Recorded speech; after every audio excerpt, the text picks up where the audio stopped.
കുറിച്ചാണ്. ഈ കാലഘട്ടത്തിൽ നിങ്ങൾ ഒരുപക്ഷെ ശ്രദ്ധിച്ചുണ്ടാകാം, ഒരു വിത്തിൻ 10 years ഹാർഡ്ലി 10 വർഷത്തിനുള്ളിൽ ഇത്തരം പഴങ്ങളുടെ അല്ലെങ്കിൽ പഴച്ചെടികളുടെ അതിശക്തമായ വ്യാപനമാണ് കേരളത്തിൽ നമ്മൾ കണ്ടുകൊണ്ടിരിക്കുന്നത്. ഇതിന് ഒരു അടിസ്ഥാനമുണ്ട്. ഒരു കാലഘട്ടത്ത് വിദേശിയായ റബ്ബർ ഇന്ത്യയിൽ അല്ലെങ്കിൽ കേരളത്തിൽ എത്തുകയും ഒരു അധിനിവേശ സ്വഭാവത്തോടു കൂടി കേരളമാകെ വ്യാപിക്കുകയും ചെയ്ത ഒരു കൃഷിയാണ് റബ്ബർ. റബ്ബർ ഒരു വിദേശിയാണ്. സൗത്ത് അമേരിക്കൻ രാജ്യമായ ബ്രസീലിൽ ജനിച്ചു എന്ന് കരുതുകയും റബ്ബറിന്റെ ശാസ്ത്രീയ നാമം തന്നെ ഹീവിയ ബ്രസീലിയൻസിസ് എന്നാണ്, ബൊട്ടാണിക്കൽ നെയിം. അത് ജനിച്ച കൺട്രിയെ സൂചിപ്പിക്കുന്നതാണ് ബ്രസീലിയൻസിസ്. അത് കേരളത്തിലെത്തി അതിവ്യാപകമായി കേരളത്തിൽ റബ്ബർ കൃഷി ചെയ്യാവുന്ന ഇടങ്ങളിലെല്ലാം റബ്ബർ കൃഷി എത്തുകയും ഒരു കാലഘട്ടത്തിൽ റബ്ബർ കൃഷി ഒരു നഷ്ടം എന്നുള്ള ഒരു അവസ്ഥയിലേക്ക്, റബ്ബർ കൃഷി ചെയ്യുന്നത് ലാഭകരമല്ല എന്നുള്ള ഒരു അവസ്ഥയിലേക്ക് മാറുകയും ചെയ്തു. ഈ ഒരു അവസ്ഥയിൽ റബ്ബറിന് പകരം മറ്റെന്ത് എന്നൊരു ചോദ്യം ഉയർന്നു വന്നു. അതാണ് ഈ പഴച്ചെടികളുടെ കൃഷിയുടെ വ്യാപനത്തിന്റെ ഒരു അടിസ്ഥാനമായിട്ട് ഞാൻ മനസ്സിലാക്കുന്നത്. റബ്ബർ തോട്ടം നിങ്ങൾ വ്യാപകമായി വെട്ടിക്കഴിഞ്ഞാൽ അവിടെ മറ്റെന്ത് കൃഷി ചെയ്യും എന്നുള്ള ഒരു ചോദ്യത്തിന് ഉത്തരമായിട്ടാണ് ഈ പഴങ്ങളുടെ കൃഷി കടന്നു വരുന്നത്. ഞാൻ പറഞ്ഞു, റബ്ബർ സൗത്ത് അമേരിക്കൻ രാജ്യങ്ങളിൽ ജനിച്ച് ഇന്ത്യയിൽ എത്തിയതാണ് എന്ന് പറയും. സൗത്ത് അമേരിക്കൻ, പ്രത്യേകിച്ച് ബ്രസീല് പോലുള്ള രാജ്യങ്ങളിനോട് സമാനമായ ഒരു അഗ്രോ ക്ലൈമാറ്റിക് കണ്ടീഷൻ എന്ന് പറഞ്ഞാൽ കാലാവസ്ഥയിലും മണ്ണിന്റെ സ്വഭാവത്തിലും, ഇതാണ് അഗ്രോ ക്ലൈമാറ്റിക് എന്ന പദം കൊണ്ട് ഉദ്ദേശിക്കുന്നത്.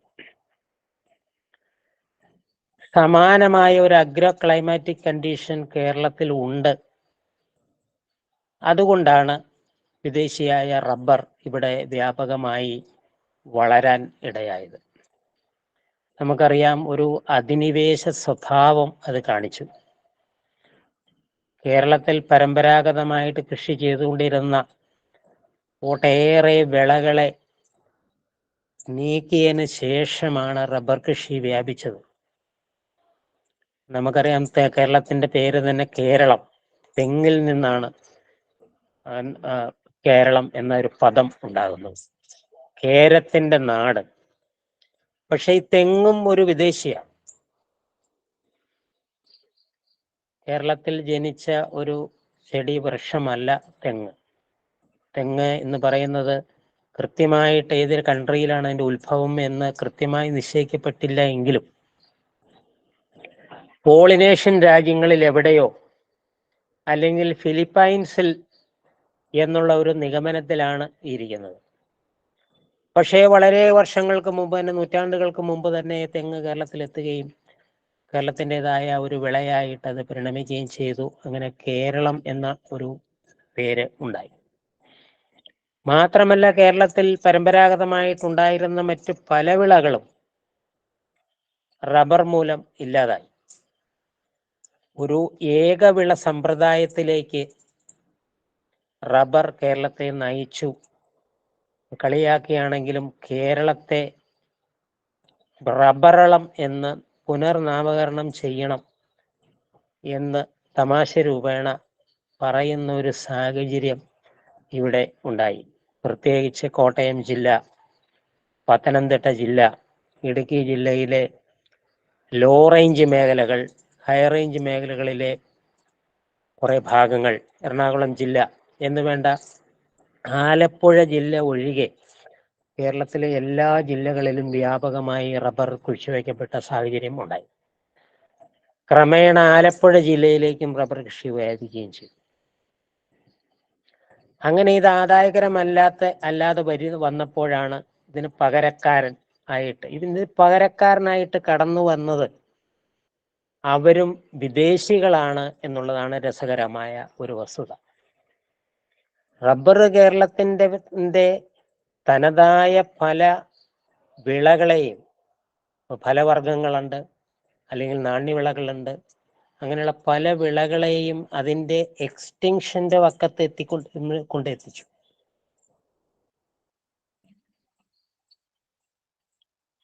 എന്നിട്ടാണ് റബ്ബർ ഇവിടെ വ്യാപകമായിട്ട് കൃഷി ചെയ്യപ്പെട്ടത്. റബ്ബർ നഷ്ടം എന്നുള്ള, അല്ലെങ്കിൽ വലിയ ലാഭകരമല്ലാത്ത അവസ്ഥയിലെത്തിയപ്പോൾ അതിന് ഒരു പകരക്കാരനായിട്ടാണ് ഈ വിദേശ പഴങ്ങൾ ഇവിടെ എത്തുന്നത്. അതിൽ ഏറ്റവും വ്യാപകമായി കൃഷി ചെയ്യുന്നത് ഒരുപക്ഷെ നിങ്ങൾക്കറിയാം, ലിച്ചി ഇനത്തിൽപ്പെട്ട പഴങ്ങളാണ്. ലിച്ചി ചൈനക്കാരനാണ്. ഒരുപക്ഷെ കേരളീയന് പരിചയമില്ലാത്ത ഒരു ഫലമാണ് ലിച്ചി. ലിച്ചി എന്ന് പറയുന്ന ഒരു ഫലവൃക്ഷം ഇവിടുത്തെ നഴ്സറികളിൽ നമുക്ക് ലഭ്യമാണ്. പലരും അത് വാങ്ങി നഴ്സറികളുടെ പ്രലോഭനത്തിൽപ്പെട്ട് നല്ല വില കൊടുത്ത് വാങ്ങി നമ്മുടെ തൊടികളിലും പറമ്പുകളിലും വെച്ച് ഒരു കായ് പോലും പറിക്കാൻ നമുക്ക് സാധിക്കാതെ ഗ്രീനറി ആയിട്ട് വളർന്നു നിൽക്കുന്ന ഒട്ടേറെ മരങ്ങൾ ഞാൻ തൊടുപുഴക്കാരനാണ്. ഈ തൊടുപുഴയിലും പരിസര പ്രദേശങ്ങളിലെല്ലാം ഞാൻ കാണാറുണ്ട്. അത് ഇന്നല്ലെങ്കിൽ നാളെ കായ്ക്കും. നല്ല വില കൊടുത്ത് വാങ്ങി വെച്ച വൃക്ഷമായതുകൊണ്ട്, ചെടി ആയതുകൊണ്ട് ഇന്നല്ലെങ്കിൽ നാളെ കായ്ക്കും എന്നുള്ള ഒരു പ്രതീക്ഷയിൽ ഈ ആളുകളെല്ലാം അതിനെ ഇങ്ങനെ വളർത്തി മുന്നോട്ട് കൊണ്ടുപോവുക. ലിച്ചി ചൈനക്കാരനാണ്. ഈ ചൈനയിലെ ജന്മം എടുത്ത ഈ ലിച്ചി നമ്മുടെ ഇന്ത്യയിൽ വടക്കു കിഴക്കൻ സംസ്ഥാനങ്ങളിൽ വ്യാപകമായിട്ട് കൃഷി ചെയ്യപ്പെടുന്നുണ്ട്. വളരെ വ്യാപകമായിട്ട്. എനിക്കറിയാം, ഞാൻ അഗ്രികൾച്ചർ ഗവേഷണ പദ്ധതിയുമായിട്ട് വടക്കു കിഴക്കൻ സംസ്ഥാനങ്ങളിൽ ജോലി ചെയ്യുമ്പോൾ അവിടുത്തെ സംസ്ഥാന സർക്കാരുകൾ ലിച്ചിയിൽ ഗവേഷണം നടത്തുന്ന കേന്ദ്രങ്ങൾ അവിടെ സ്ഥാപിച്ച് ലിച്ചി കൃഷിയിൽ ഗവേഷണം നടത്തുന്നതായിട്ട് എൻ്റെ ശ്രദ്ധയിൽപ്പെട്ടു.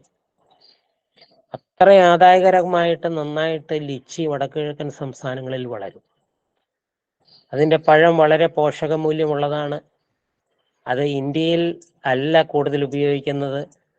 അത് ആസാമിലും അല്ലെങ്കിൽ മേഘാലയയിലും അല്ലെങ്കിൽ ത്രിപുരയിലും അത് വിളയിച്ച ശേഷം അത് ബംഗ്ലാദേശിലോട്ടും ചൈനയിലോട്ടും പാകിസ്ഥാനിലോട്ടും ആണ് ഇത് കൂടുതൽ കയറ്റുമതി ചെയ്യുകയാണ്. ആ വൃക്ഷം കാണാൻ മനോഹരമായ ഗ്രീനറി, ഒരു ഗ്രീൻ വൃക്ഷമാണ്. അത് കേരളത്തിൽ അതിൻ്റെ തൈകൾ ഉൽപ്പാദിപ്പിച്ച് നഴ്സറികളിൽ വ്യാപകമായി വിറ്റഴിക്കുന്ന ഒരു സാഹചര്യം ഉണ്ടായി. ഇന്നും ലിച്ചിയുടെ തൈകൾ നമുക്ക് നഴ്സറികളിൽ ലഭ്യമാണ്. പക്ഷേ ഞാൻ കേരളത്തിൽ എവിടെയും ലിച്ചി കായ്ച്ചതായിട്ട് കണ്ടിട്ടില്ല. ഇവൻ പൂത്തിട്ട് പോലുമില്ല. അതിൻ്റെ കാരണം എന്ന് വെച്ചാൽ കേരളത്തിലെ അഗ്രോ ക്ലൈമാറ്റിക് കണ്ടീഷൻസ് ലിച്ചി കൃഷിക്ക് യോജിച്ചതല്ല. ലിച്ചി കൃഷി ചെയ്യണമെങ്കിൽ 4 ഡിഗ്രി സെൽഷ്യസ്, അതായത് ഏതെങ്കിലും വിന്റർ വേണം.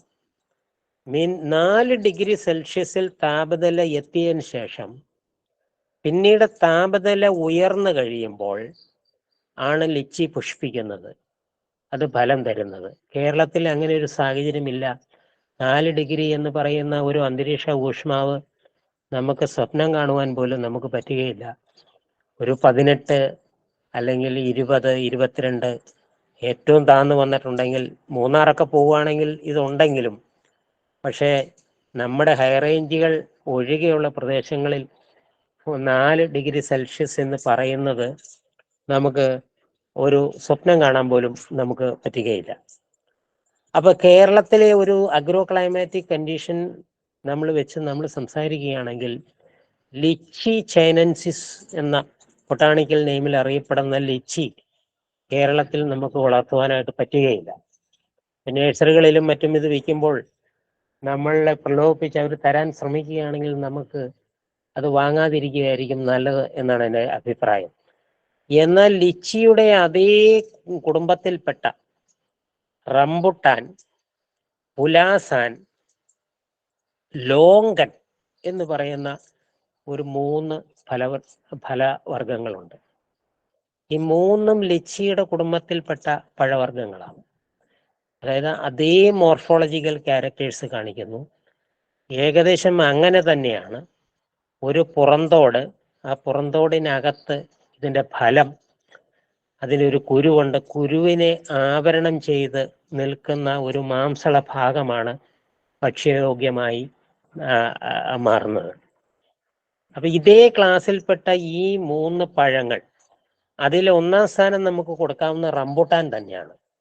റംബുട്ടാന്റെ ഒരു പ്രത്യേകത ലിച്ചി തന്നെയാണെങ്കിലും ആ പഴത്തിന്റെ മോളിൽ നല്ല രോമങ്ങൾ, റംബുട്ട് എന്ന് മലയൻ വാക്കിൽ പറഞ്ഞാൽ അത് രോമങ്ങൾ എന്നാണ് അതിൻ്റെ അർത്ഥം. രോമാവൃതമായ തോടോടുകൂടിയ പഴം എന്നാണ് റംബുട്ടാൻ എന്ന് പറയുന്ന ഒരു വാക്കിന്റെ മലയൻ അർത്ഥം. ഇത് സൗത്ത് ഈസ്റ്റ് ഏഷ്യൻ കൺട്രികളിലാണ് ഇതിന്റെ ജനനം. നൂറ്റാണ്ടുകൾ പഴക്കമുണ്ട്. ഇതിന്റെ ഒരു ഹിസ്റ്ററി നമ്മൾ പരിശോധിക്കുമ്പോൾ ഇതിന് നൂറ്റാണ്ടുകൾ പഴക്കമുണ്ട്. മലേഷ്യയിലെയും ഇന്തോനേഷ്യയിലെയും തായ്ലൻഡിലെയും കാടുകളിൽ ഇത് ധാരാളം ഇങ്ങനെ ഇപ്പോഴും അങ്ങനെ വളരുന്ന ഒരു സാഹചര്യമുണ്ട്. അവിടെ നിന്നാണ് ഇത് ഇന്ത്യയിൽ എത്തുന്നത്. പ്രത്യേകിച്ച് ഇത് തായ്ലൻഡാണ് ഇതിൻ്റെ ഒറിജിൻ എന്നാണ് ഏകദേശം നമുക്ക് ഉറപ്പിക്കാവുന്നത്. പക്ഷെ ഇത് വളരെ വ്യാപകമായി ഇതിൽ ഗവേഷണമൊക്കെ നടത്തി വളരെ ഈ കൃഷിയിൽ പുരോഗമിച്ച ഒരു കൺട്രി മലേഷ്യയാണ്. അപ്പം മലേഷ്യയിൽ നിന്നാണ് ഈ റംബുട്ടാൻ കേരളത്തിൽ, ഇന്ത്യയിൽ അല്ലെങ്കിൽ കേരളത്തിൽ. റബ്ബറിന് പകരക്കാരനായിട്ട് വ്യാപകമായി ഇത് പ്രത്യേകിച്ച് പത്തനംതിട്ട ജില്ല, കോട്ടയം ജില്ലകളിൽ ഇത് വ്യാപകമായി കൃഷി ചെയ്യപ്പെടുന്നു. അതിവ്യാപകം. അത് റബ്ബർ മരങ്ങൾ തന്നെ വ്യാപകമായിട്ട് ഏക്കർ കണക്കിന് റബ്ബർ മരങ്ങൾ വെട്ടിക്കളഞ്ഞ് ഈ റംബുട്ടാന്റെ കൃഷി ഇന്ന് ചെയ്യുന്നുണ്ട്. പത്തനംതിട്ട ജില്ല എന്ന് പറയുന്നത് ഏറ്റവും റംബുട്ടാൻ കൃഷിക്ക് അനുയോജ്യമായ ഒരു സ്ഥലമാണ്. കേരളത്തിൽ ഏറ്റവും കൂടുതൽ റംബുട്ടാൻ പഴങ്ങൾ ഉൽപ്പാദിപ്പിക്കുന്ന ജില്ല ഈ പത്തനംതിട്ട ജില്ലയാണ്. കോട്ടയം ജില്ലയുടെ പടിഞ്ഞാറൻ ഭാഗങ്ങൾ ഒഴികെ, അതായത് വൈക്കം അല്ലെങ്കിൽ അങ്ങനെയുള്ള ഒരു കുമരകം, ആ ഭാഗങ്ങൾ ഒഴികെ പ്രത്യേകിച്ച് കിഴക്കൻ ഭാഗങ്ങളിലെല്ലാം വളരെ ധാരാളം, കാഞ്ഞിരപ്പള്ളി, പൊൻകുന്നം, ആ മേഖലകളിൽ, പുഡക്കയം തുടങ്ങിയ മേഖലകളിലെല്ലാം വ്യാപകമായിട്ട് ഈ റംബുട്ടാൻ കൃഷി ചെയ്യപ്പെടുന്നുണ്ട്. ഇടുക്കി ജില്ലയിൽ അതിവ്യാപകമായിട്ട് ചെയ്യുന്നുണ്ട്. എറണാകുളം ജില്ലയിലെ പടിഞ്ഞാറൻ ഭാഗങ്ങൾ ഒഴികെയുള്ള ഭാഗങ്ങളിൽ നന്നായിട്ട് ഇത് കൃഷി ചെയ്യുന്നുണ്ട്. പക്ഷെ വടക്കോട്ട് പോകും തോറും, തൃശ്ശൂർ മുതൽ വടക്കോട്ട് പോകും തോറും ഈ റംബുട്ടാന് അതിൻ്റെ അഗ്രോ ക്ലൈമാറ്റിക് കണ്ടീഷൻസ് അനുയോജ്യമല്ലാത്തതിനാൽ തൃശ്ശൂരിന് വടക്കോട്ട് ഭാഗങ്ങളിൽ റംബുട്ടാന്റെ കൃഷി അത്ര വ്യാപകമായിട്ടില്ല എന്നാണ് ഞാൻ മനസ്സിലാക്കുന്നത്. ഇത് ഒരു ലിച്ചി ഇനത്തിൽപ്പെട്ട ഒരു കേരളത്തിൽ നമുക്ക് കൃഷി ചെയ്യാവുന്നതും കൃഷി ചെയ്തുകൊണ്ടിരിക്കുന്നതുമായ ഒരു ഫലവർഗ ചെടിയാണ്. രണ്ടാമതാണ് പുലാസാൻ. പുലാസാനും റംബുട്ടാനും തമ്മിലുള്ള ഒരു വ്യത്യാസം എന്ന് പറഞ്ഞാൽ പുലാസാന്റെ പഴത്തിന്റെ മുകളിൽ രോമാവൃതമല്ല എന്നുള്ളതാണ്. ബാക്കി എല്ലാം റംബുട്ടാനോട് ഒരു സാമ്യം ഉണ്ട്. വലിപ്പത്തിൽ റംബുട്ടാനേക്കാളും വലിയ കായകളാണ്. പക്ഷേ ആദായകരമായിട്ട് ഈ പുലാസാന്റെ കൃഷി നമുക്ക് കേരളത്തിൽ ചെയ്യാൻ ഇതുവരെ ആർക്കും സാധിച്ചിട്ടില്ല. അതിൻ്റെ കാരണം എന്താണെന്ന് വെച്ചാൽ കേരളത്തിൻ്റെ ഒരു കാലാവസ്ഥയുടെ ഒരു പ്രത്യേകത കൊണ്ട് കായ് പിടുത്തം ഇതിന് വളരെ കുറവാണ്. പിടിക്കുന്ന കായ്കളിൽ തന്നെ ഈ മച്ചിക്കായ്കൾ എന്ന് പറയും. അതായത് 100 കായ്കൾ കായ്ച്ചു കഴിഞ്ഞാൽ ഏകദേശം 40% മച്ചിക്കായ്കളായിട്ട് ഇത് മാറുകയാണ് ചെയ്യുന്നത്. അത് കേരളത്തിൻ്റെ കാലാവസ്ഥയുമായിട്ട് മറ്റ് വ്യാപകമായിട്ട് ഒരുപാട് തൈകളൊക്കെ വെച്ച് നടത്തുന്ന തോട്ടങ്ങൾ ഞാൻ കണ്ടിട്ടുണ്ട്. അവിടെയെല്ലാം ഇങ്ങനെ ഒരു പ്രോബ്ലമുണ്ട്. നല്ല ഫലമൂല്യമുള്ള ഒരു ഫ്രൂട്ടാണ്. നല്ല രുചി, റംബുട്ടാനേക്കാളും രുചികരമായ ഒരു പഴമാണ് ഈ പുലാസാൻ എന്ന് പറഞ്ഞാൽ. പക്ഷെ വാണിജ്യ അടിസ്ഥാനത്തിൽ അത് കൃഷി ചെയ്ത് നമ്മുടെ കേരളത്തിന്റെ മാർക്കറ്റുകളിലേക്ക് അത് റംബുട്ടാൻ പോലെ ഇത് എത്തിത്തുടങ്ങിയിട്ടില്ല. എത്തിത്തുടങ്ങിയാൽ തന്നെ വളരെ കുറച്ച് സാധനങ്ങൾ ക്വാണ്ടിറ്റി മാത്രമേ എത്തുന്നുള്ളൂ. അങ്ങനെ ഒരു ബുദ്ധിമുട്ട് ഈ പുലാസാനെ സംബന്ധിച്ചിടത്തോളം. അടുത്ത ഇതേ ഗണത്തിൽപ്പെട്ട ഒരു ഫോറിൻ ഫലമാണ് നമ്മൾ ലോങ്കൻ എന്ന് പറഞ്ഞാൽ. ലോങ്കൻ എന്ന തൈയും കേരളത്തിൽ നഴ്സറികളിൽ വ്യാപകമായിട്ട് വിറ്റഴിക്കുന്നുണ്ട്. ലോങ്കന്റെ കാര്യത്തിലും കേരളത്തിൽ വ്യാപകമായിട്ട് കൃഷി ചെയ്യാനായിട്ട് സാധിക്കുന്നില്ല. കാരണം അത് റംബുട്ടാൻ പോലെ അതിന് കായ ഉണ്ടാകുകയോ ഇൻഫ്ലോറസൻസ് ഉണ്ടായി കൊലകുത്തി കായ്ച്ച് ആദായകരമായ ഒരു രീതിയിലേക്ക് അത് ഇങ്ങനെ നീങ്ങുന്നതായിട്ട് നമ്മൾ കാണുന്നില്ല. ഒറ്റപ്പെട്ട ചില സംഭവങ്ങൾ തൊടുപുഴ മേഖലയിൽ എൻ്റെ തൊട്ടടുത്ത ഒരു തോട്ടത്തിൽ ഒരു പുലാസാൻ ഒരു വർഷം കുറച്ച് കുലകൾ കായ്ക്കുകയും അത് പഴുത്ത് അത് തിന്നുവാൻ എനിക്ക് ഇടയായിട്ടുണ്ട്. നല്ല രുചികരമായ ഒരു പഴമാണെങ്കിലും പക്ഷെ പിന്നീട് അത് കായ്ച്ചിട്ടില്ല. അതായത് വച്ച് ആകപ്പാട് 10 വർഷത്തിനുള്ളിൽ ഒരിക്കൽ മാത്രം വളരെ കുറച്ച് കായ്കൾ തന്ന് പിന്നെയും കായ്ക്കാതെ ഈ വൃക്ഷം നിൽക്കുന്ന ഒരു അവസ്ഥയാണുള്ളത്.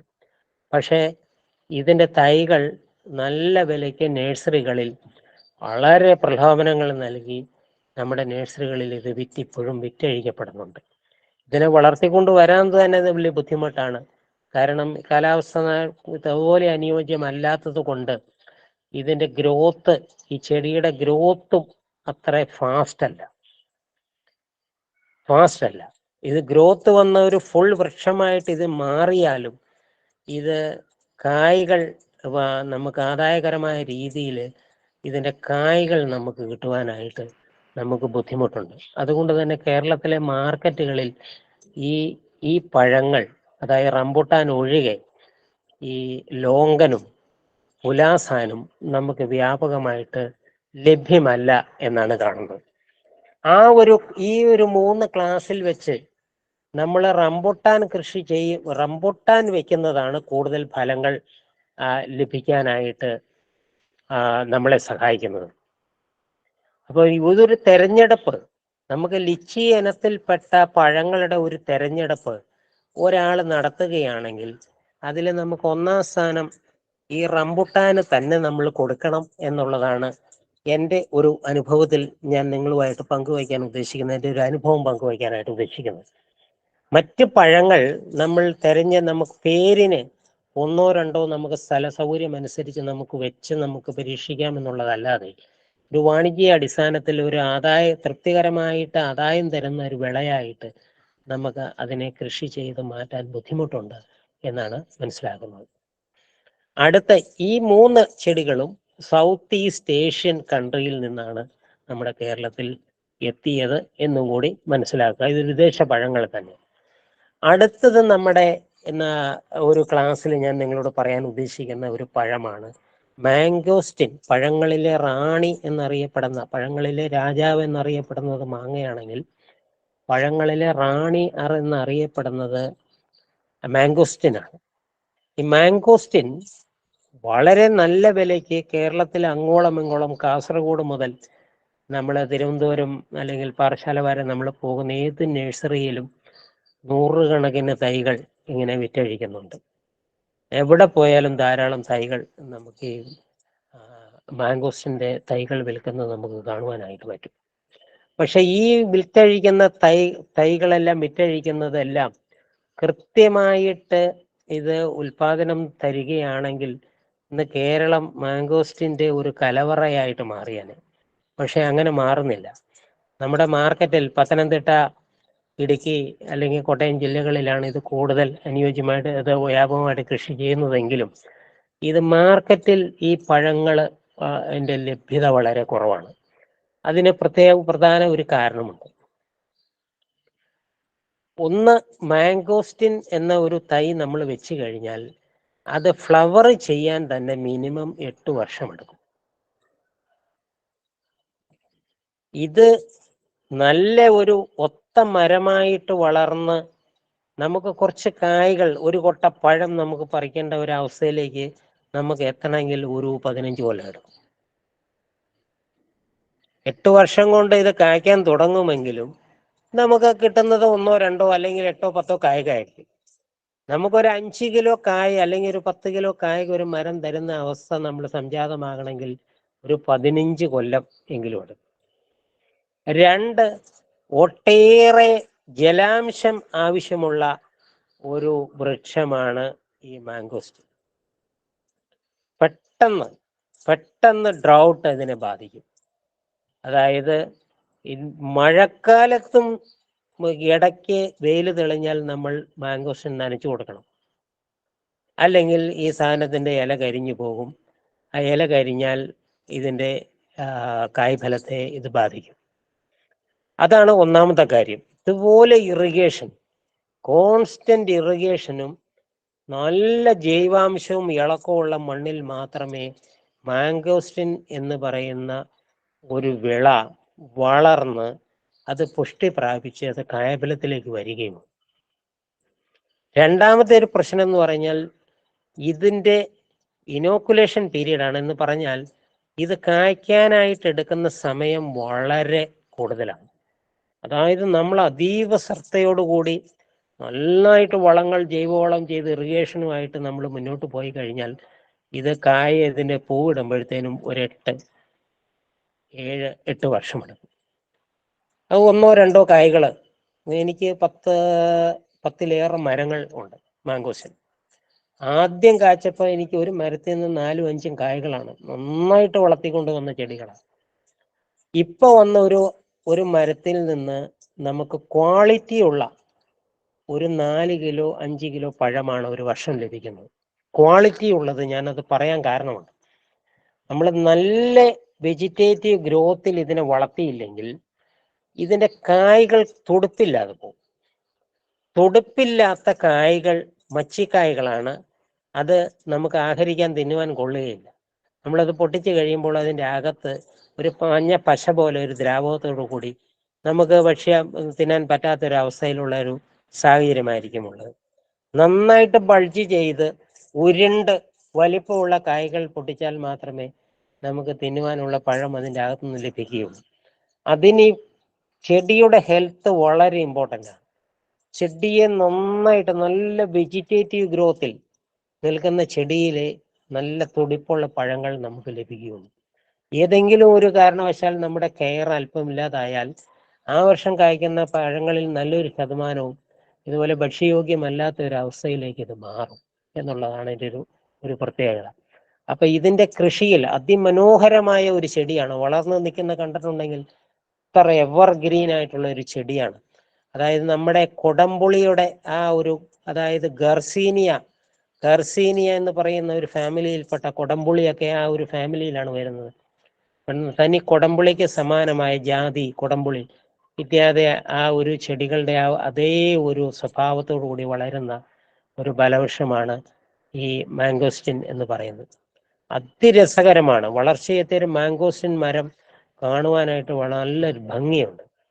എവർഗ്രീൻ ആണ്. ഒരിക്കലും ഇലകൾ പഴുത്ത് വീഴുകയില്ല. മഞ്ഞ നിറത്തിൽ ഇതിന്റെ ഇലകൾ വരാനായിട്ട് ബുദ്ധിമുട്ടാണ്. എപ്പോഴും പച്ചച്ച് നിൽക്കും. കൊഴിയുന്നത് മൂപ്പത്തിയ പച്ച ഇലകളായിരിക്കും ഇത് കൊഴിഞ്ഞു പോകുന്നത്. എപ്പോഴും എവർഗ്രീൻ ആയിട്ടുള്ള ഒരു ചെടിയാണ്. പക്ഷേ ഇത് ഒരു തൃപ്തികരമായി ഇതിൻ്റെ ഒരു തോട്ടം നമ്മൾ വെച്ച് പിടിപ്പിച്ചത് ഒരു ആദായമുള്ള ഒരു വിളയായിട്ട് നമ്മൾ മാറ്റണമെങ്കിൽ നല്ല ബുദ്ധിമുട്ടുണ്ട്. നല്ല ഇറിഗേഷനും നല്ല അലൂവിയൽ സോയിൽ, എക്കൽ മണ്ണ്, നല്ല ഇളക്കമുള്ള ജൈവാംശമുള്ള മണ്ണിൽ മാത്രമേ ഈ ഒരു സാധനം നമുക്ക് തൃപ്തിയായിട്ട് വളർത്തിക്കൊണ്ടുവരാൻ പറ്റുകയുള്ളൂ. 1 2 ചെടിയൊക്കെ നമുക്ക് ഹാർഡ് സോയിലൊക്കെ വെച്ചിട്ടുണ്ടെങ്കിൽ ഇവനിങ്ങനെ വളരെ സ്റ്റാൻഡേർഡ് ഗ്രോത്ത്, ഇതിന് വളരെ ചെറുതായിട്ട് ഇങ്ങനെ ചെറുതായിട്ട് ചെറുതായിട്ട് വളർന്നു വരികയും അതിൽ കായകൾ ഉണ്ടായാൽ തന്നെ മിക്ക കായകളും ഭക്ഷ്യയോഗ്യമല്ലാത്ത സ്ഥിതിയിലേക്ക് ഇത് മാറുകയും ചെയ്യും. അതുകൊണ്ട് മാംഗോസ്റ്റിൻ്റെ ഒരു തോട്ടം നമ്മൾ പിടിപ്പിക്കാൻ ഉദ്ദേശിക്കുന്നവര് നന്നായിട്ട് ചിന്തിച്ചിട്ട് വേണം ഇത് ചെയ്യാൻ എന്നുള്ള ഒരു ആശയമാണ് നിങ്ങൾക്ക് പങ്കുവയ്ക്കാനുള്ളത്. പക്ഷേ വളരെ ഫലമൂല്യം, ഇതിൻ്റെ ഫ്രൂട്ട് വാല്യൂ എന്ന് പറയുന്നത് വളരെ അധികമാണ്. നല്ല വൈറ്റമിൻസും ധാതുക്കളും എല്ലാം ഉള്ള നല്ല ഒരു പഴമാണ്. അതുകൊണ്ടാണ് പഴങ്ങളിലെ റാണി എന്ന് പറയുന്നത്. ഞാൻ ഈ പറഞ്ഞ ഇതിന് മാംഗോസിന് ഉൾപ്പെടെയുള്ള 4 പഴങ്ങളും ഹൈ ഗ്ലൈസിമിക് ഇൻഡെക്സ് കാണിക്കുന്ന പഴങ്ങളാണ്. അതായത് ഷുഗർ പോലെയുള്ള ബുദ്ധിമുട്ടുള്ള ആളുകൾക്ക് ഈ ബ്ലഡ് ഷുഗർ ലെവൽ ഇത് തിന്നു കഴിഞ്ഞാൽ പെട്ടെന്ന് ബൂസ്റ്റ് ചെയ്ത് ഈ പറയുന്ന പ്രമേഹം രോഗം എന്ന് മൂർച്ഛിക്കുവാനൊക്കെ ഇടയാകും. ഹൈ ഗ്ലൈസമിക് ഇൻഡെക്സ് പെട്ടെന്ന് തന്നെ ബ്ലഡിലേക്ക് അബ്സോർവ് ചെയ്യുന്ന തരത്തിലുള്ള ഷുഗറുകളാണ് ഇതിൽ അടങ്ങിയിട്ടുള്ളത്. അതുകൊണ്ട് ഗ്ലൈസമിക് ഇൻഡെക്സ് വളരെ കൂടിയ പഴങ്ങളാണ് ഞാൻ ഈ പറഞ്ഞ 4 പഴങ്ങളും എന്ന് നമ്മൾ മനസ്സിലാക്കുക. പിന്നെ നമ്മൾ വ്യാപകമായിട്ട് കൃഷി ചെയ്യുന്ന ഈ പറയുന്ന പുലാസാനും ലോങ്കനും ഒഴികെ മാംഗോസിന്റെ തോട്ടങ്ങൾ നമുക്ക് ചെറുതല്ലാത്ത രീതിയിൽ ഈ പത്തനംതിട്ട ജില്ലയിലും ഇടുക്കി ജില്ലയിലും ഒക്കെ നമുക്ക് കാണുവാനായിട്ട് പറ്റും. ഇതില് നമ്മളൊരു കാര്യം എടുത്തു പറയേണ്ടത് എന്താണെന്ന് വെച്ചാൽ, നമ്മൾ ഈ പഴങ്ങൾ എങ്ങനെയാണ് ആഹരിക്കുക എന്നുള്ളതാണ്. അതായത് റംബുട്ടാന്റെ പഴങ്ങൾ നമ്മൾ വാങ്ങുന്നവരാണെങ്കിൽ, അല്ലെങ്കിൽ നമ്മൾ മരത്തിൽ നിന്ന് പറിക്കുന്നു, നമ്മൾ അത് തിന്നുന്നു. സാധാരണഗതിയിൽ ആ തോട് പൊട്ടിക്കുന്നു. ആ തോട് പൊട്ടിച്ച് അകത്തുള്ള കുരുവിന്റെ ചുറ്റും ആവരണമായിട്ടിരിക്കുന്ന പൾപ്പ് നമ്മൾ കഴിച്ചിട്ട് കുരു നമ്മൾ തുപ്പിക്കളയുകയാണ് ചെയ്യുന്നത്.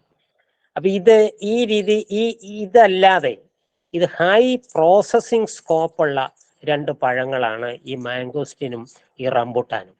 ഇപ്പോൾ ഇതിന് ഡിമാൻഡ് കൂടുതലായതുകൊണ്ട് ഇത് പ്രോസസ്സിംഗ് എന്ന് പറയുന്ന ഒരു സ്റ്റേജിലേക്ക് ഇത് കടക്കുന്നില്ല. പഴമായിട്ട് തന്നെ ആഹരിച്ച് തീരുകയാണ്. ഈ സീസണൽ ഫ്രൂട്ടാണ്, വർഷത്തിൽ ഒരിക്കലേ ഇത് കായ്ക്കുകയുള്ളൂ, ഇത് നമുക്ക് ലഭിക്കുകയുള്ളൂ. ആ സമയത്ത് വ്യാപകമായിട്ട് ഇത് ഹാർവെസ്റ്റ് ചെയ്യുകയും കടകളിലും മറ്റും ഇത് വ്യാപകമായിട്ട് വിറ്റഴിച്ച് ആ സീസൺ കഴിയുമ്പോൾ ഇത് തീരുകയാണ്. അതായത് ഓവർ ഡിമാൻഡുള്ള 2 ഫ്രൂട്ടുകളാണിത്.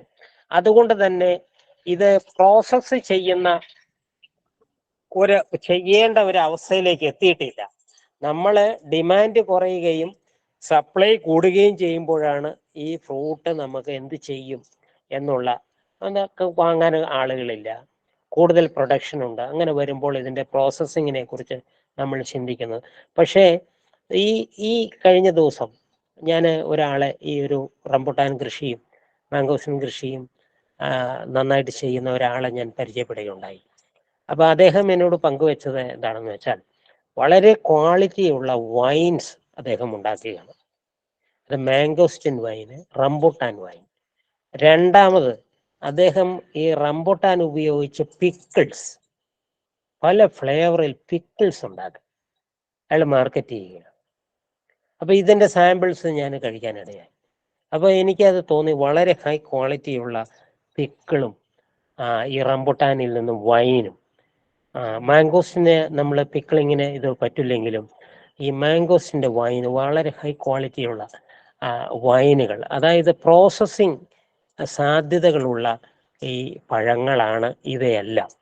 പിന്നെ മറ്റൊരു കാര്യം, എനിക്കൊരു പോയിന്റ് എടുത്ത് പറയാനുള്ളത് എന്താണെന്ന് വെച്ചാൽ, നമ്മളിത് ഈ ഫലം വാങ്ങുന്ന ആളുകൾ മാർക്കറ്റിൽ നിന്നും വാങ്ങുകയാണെങ്കിൽ ചില ഘട്ടങ്ങളിൽ ഇതിന് 200 രൂപ ഒക്കെ കൊടുക്കേണ്ടി വരും. 1 കിലോ റംബുട്ടാൻ പഴത്തിന് അല്ലെങ്കിൽ മാംഗോസിൻ പഴത്തിന് 200 രൂപയൊക്കെ കൊടുത്ത് ആളുകൾ വാങ്ങിക്കഴിയുമ്പോൾ വലിയ വിലയാണ്. 1 കിലോ പഴത്തിന് 200 രൂപ എന്ന് പറയുമ്പോൾ നല്ല വിലയാണ്. അപ്പോൾ ഈ പുറന്തോട് പൊട്ടിച്ചിട്ട് ഇതിൻ്റെ അകത്തുള്ള സീഡോടുകൂടി തിന്നുന്ന ആളുകളെ എനിക്കറിയാം. അതിൻ്റെ കുരു പരിപ്പാണ്, ഒരു നട്ടാണ്, ഇതോടുകൂടി അങ്ങ് ചവച്ച് തിന്നും. അപ്പം അങ്ങനെ ആരെങ്കിലും അങ്ങനെ ഒരു ശീലമുള്ളവരുണ്ടെങ്കിൽ ഒരു കാരണവശാലും ഇതിൻ്റെ കുരു നമുക്ക് മനുഷ്യന് ആഹരിക്കാൻ പറ്റുകയില്ല. ഈ കുരുവിലുള്ള ചില ആൽക്കലോയിഡുകൾ നമ്മുടെ കിഡ്നിയുടെ പ്രവർത്തനത്തെ ബാധിക്കുന്നതായിട്ട് വരെ സംശയമുണ്ട്. പഠനങ്ങൾ ഇതിനെക്കുറിച്ചുള്ള നമ്മളുടെ തെളിവുകളോടുകൂടിയുള്ള പഠനങ്ങൾ നടക്കുന്നുണ്ട്. അതിൻ്റെ റിസൾട്ടുകളും അതിൻ്റെ കൺക്ലൂഷനിലേക്കെല്ലാം നമ്മൾ പോകേണ്ടിയിരിക്കുന്നു. പക്ഷേ ആദ്യത്തെ സൂചന അനുസരിച്ച് ഇതിലുള്ള ചില ആൽക്കലോയിഡുകൾ നമ്മുടെ കിഡ്നിയുടെ പ്രവർത്തനത്തെ ബാധിക്കുന്നുണ്ട് തരത്തിലുള്ള നമുക്ക് വിശ്വസിക്കാവുന്ന ന്യൂസുകൾ പുറത്തു വരുന്നുണ്ട്.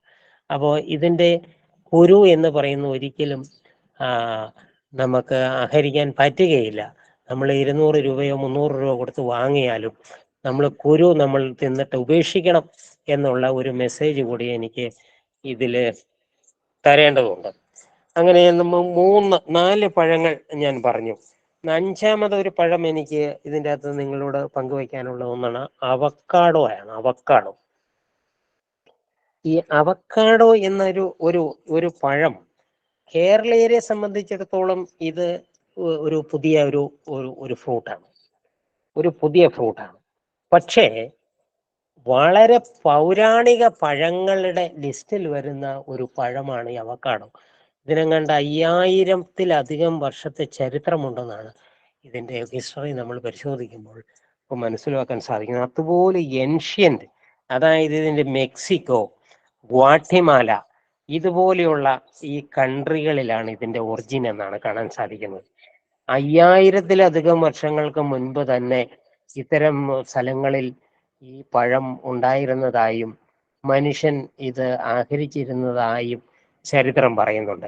പക്ഷേ അവക്കാഡോ ഇത് വരുന്നത് നമുക്കറിയാം, യൂറോപ്യൻസും കേരളത്തിലും ഇന്ത്യയിൽ വരുമ്പോൾ അങ്ങനെയാണ് ഇതിവിടെ എത്തുന്നത്. ആദ്യം ഇവിടെ ഈ അവക്കാഡോ വരുന്ന ഹൈറേഞ്ച് മേഖലകളിലാണ്. മൂന്നാർ അല്ലെങ്കിൽ ഇടുക്കി ജില്ലയിലെ ഹൈറേഞ്ച്, വയനാട്ട് മേഖലകളിലെല്ലാം ഈ പറയുന്ന യൂറോപ്യൻസ് ഒക്കെ താമസിക്കുന്ന ഇടങ്ങളിൽ കൊണ്ടുപോയി ഇവര് ഇത് കുഴിച്ചു വെക്കാനും അവരിത് നന്നായിട്ട് ആഹരിക്കുകയും അങ്ങനെ ഹൈറേഞ്ച് മേഖലകളിൽ ഒറ്റപ്പെട്ട മരങ്ങൾ പണ്ട് മുതലേ തന്നെ ഉണ്ടായിരുന്നു എന്ന് ഞാൻ കേട്ടിട്ടുണ്ട്.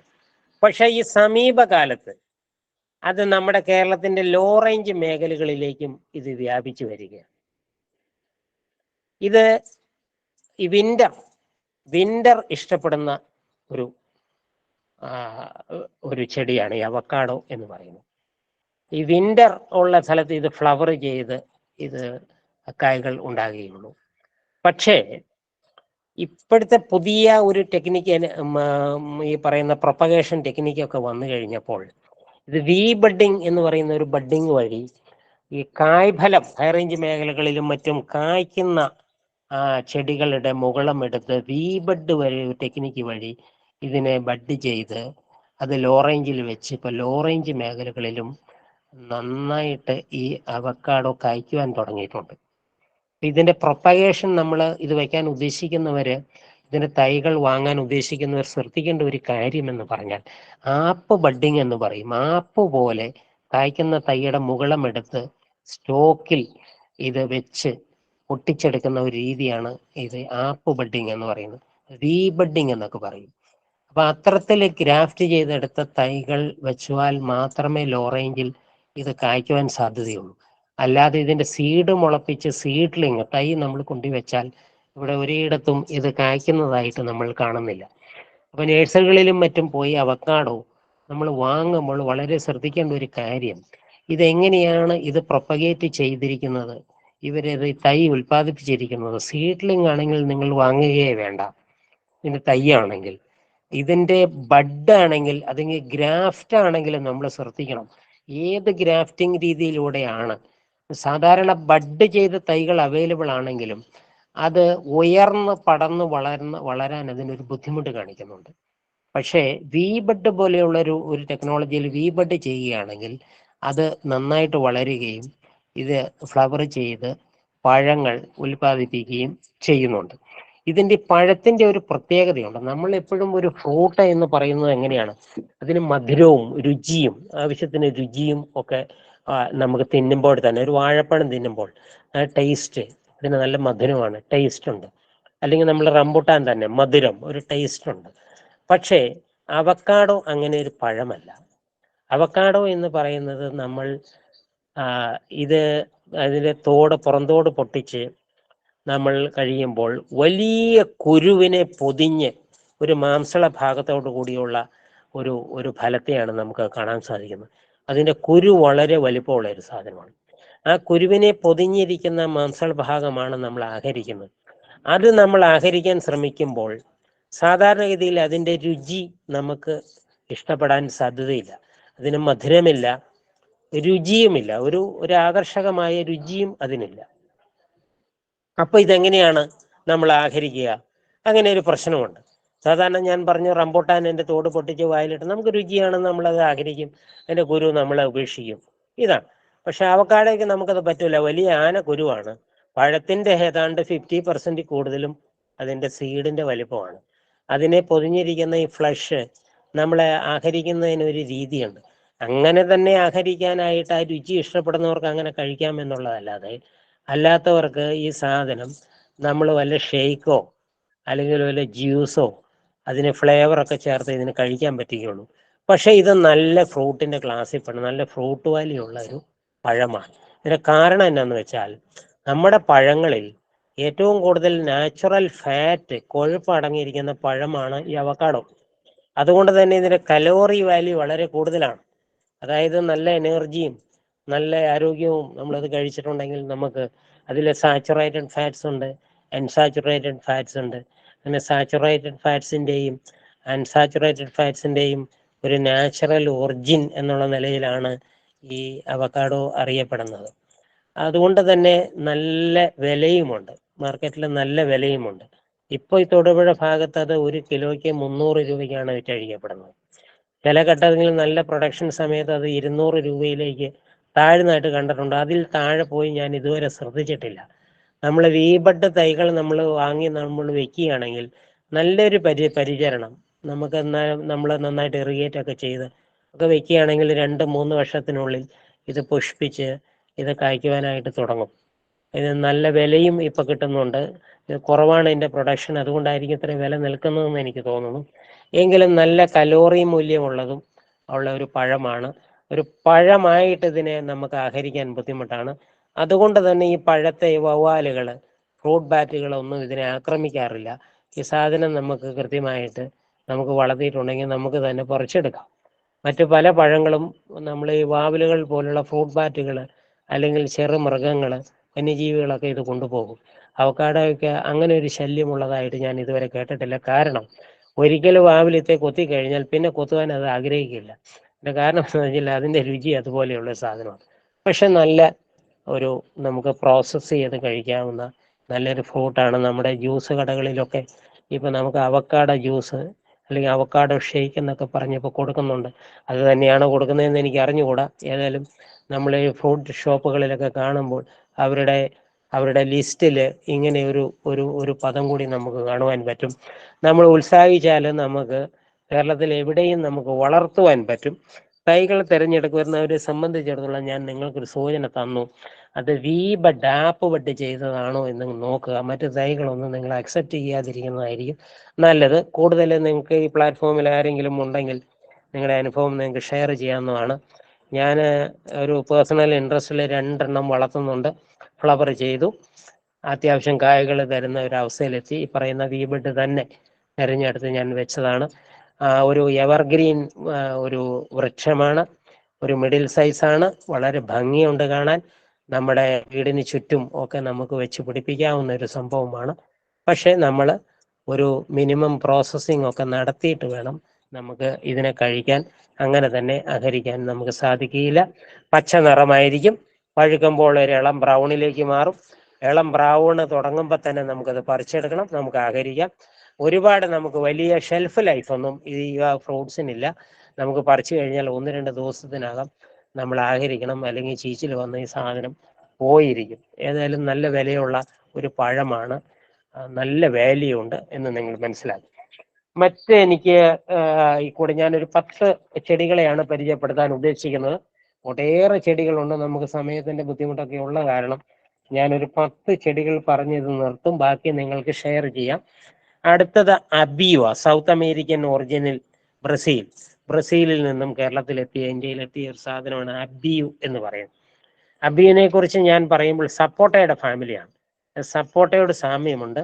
സപ്പോട്ടയെക്കാളും വളരെ വലിയ പഴങ്ങളാണ്. അത് 1 കിലോയുള്ള പഴങ്ങൾ വരെ തരുന്ന അബിയു വർഗ്ഗങ്ങളുണ്ട്. 1/2 കിലോ. ഇന്ന് കേരളത്തിൽ നമുക്ക് പ്രചരിക്കുന്ന ഈ അബിയു സാധാരണഗതിയിൽ അത് നല്ല പഴങ്ങൾ 1/2 കിലോ വരെ വരും. 1 കിലോയുള്ള പഴങ്ങൾ തരുന്ന വെറൈറ്റികൾ നമുക്ക് അവൈലബിൾ ആണ്. അപ്പോൾ അങ്ങനെയുള്ള പഴങ്ങൾ നമ്മൾ സാധാരണഗതിയിൽ തോട്ടക്കാരത് പ്രിഫർ ചെയ്യുന്നില്ല. അതിന് കാരണം എന്താണെന്ന് വെച്ചാൽ, ഈ 1 കിലോ ഉള്ള പഴങ്ങൾ കായ്ക്കുമ്പോൾ ഈ ചെടിയുടെ ശിഖരങ്ങൾ ഒടിഞ്ഞ് താഴെ വീഴുകയാണ്. അപ്പോൾ ചെടി നശിക്കാൻ ഇടയാകും. അപ്പം ഭാരം കുറഞ്ഞ പഴങ്ങളുള്ള അബിയു ആണ് സാധാരണ കേരളത്തിൽ ഇത് വളർത്തുവാനായിട്ട് ആളുകൾ താല്പര്യം കാണിക്കുന്നത്. ഇതിൻ്റെ ഒരു പ്രത്യേകത എന്ന് വെച്ചാൽ, ഒരു പഴം നമ്മൾ തിന്നു കഴിഞ്ഞാൽ രണ്ടാമത് ഒന്നുകൂടി തിന്നണം എന്ന് നമ്മളെ പ്രേരിപ്പിക്കുന്ന തരത്തിലുള്ള ഒരു ഗുണം അതിന് നമ്മൾ കാണുന്നില്ല. ഞാൻ ഗുണം എന്ന് പറയുന്നത് അതിൻ്റെ ഒരു ഫ്ലേവറാണ്. നമ്മൾ സാധാരണ ഒരു പഴം തിന്നു, റംബുട്ടാൻ ഒരു പഴം തിന്നു, ഒരെണ്ണം കൂടി തിന്നണം, നമ്മളെ തിന്നുവാനായിട്ട് അതിൻ്റെ ഒരു അതിൻ്റെ രുചി നമ്മളെ പ്രേരിപ്പിക്കുകയാണ്.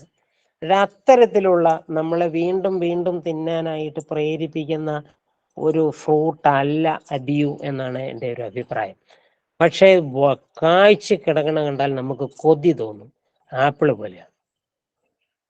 പക്ഷേ കേരള ആപ്പിൾ നമുക്ക് വിളിക്കാം. കേരളത്തിൽ വളരെ അനുയോജ്യമാണ്. അല്പം ഷെയ്ഡുള്ള പറമ്പുകളിൽ തെങ്ങിനിടവിളയായിട്ടും ഷെയ്ഡുള്ള പറമ്പിലെല്ലാം നമുക്ക് വെച്ച് കുറ്റിച്ചെടി പോലെ നമുക്ക് പ്രൂൺ ചെയ്ത് നിർത്താം. 365 ദിവസം പഴങ്ങൾ തരും. ഇത് സീസണില്ല, എപ്പോഴും ഇത് കായ്ച്ചുകൊണ്ടിരിക്കും. ഇത് കായ്ച്ചത് പഴുത്ത് കിടക്കുന്ന കണ്ടാൽ ആർക്കും അതുപോലെ ആകർഷകമാണ്. പക്ഷേ ഇത് പറിച്ച് നമ്മൾ തിന്ന് കഴിയുമ്പോൾ സപ്പോട്ട പോലെയാണ്. നമ്മൾ മുറിച്ച് കഴിയുമ്പോൾ അകത്ത് 1, 2, 3 കുരുക്കൾ കാണും. ആ കുരു നീക്കം ചെയ്തിട്ട് ആ മാംസള ഭാഗം നമ്മൾ കഴിക്കുകയാണ്. ഈ മാംസള ഭാഗം എടുത്ത് നമുക്ക് പാല് ചേർത്ത് ഷേക്കും ഫ്ലേവറൊക്കെ ചേർത്തിട്ടുണ്ടെങ്കിൽ നമ്മൾ ഫ്രീസ് ചെയ്തൊക്കെ കഴിക്കുകയാണെങ്കിൽ ഭയങ്കര രസകരമായൊരു ഫ്രൂട്ടായിട്ട് നമുക്ക് തോന്നും. പക്ഷേ അത് അങ്ങനെ തന്നെ കഴിക്കുമ്പോൾ നമ്മൾ വീണ്ടും വീണ്ടും അതിനെ നമുക്ക് തിന്നാനുള്ള ഒരു പ്രേരണ തരുന്ന ഒരു ഫ്രൂട്ടല്ല. പക്ഷേ ഇതിൻ്റെ ചെടി നല്ല എവർഗ്രീൻ ചെടിയാണ്. ഇത് കായ്ച്ച് പഴുത്ത് കിടക്കുന്ന കാണാൻ വളരെ ആകർഷകമാണ്. ഇത് വയ്ക്കുന്നവർ ശ്രദ്ധിക്കുക, ഒരിക്കലും ഒരു ചെടി വെക്കരുത്.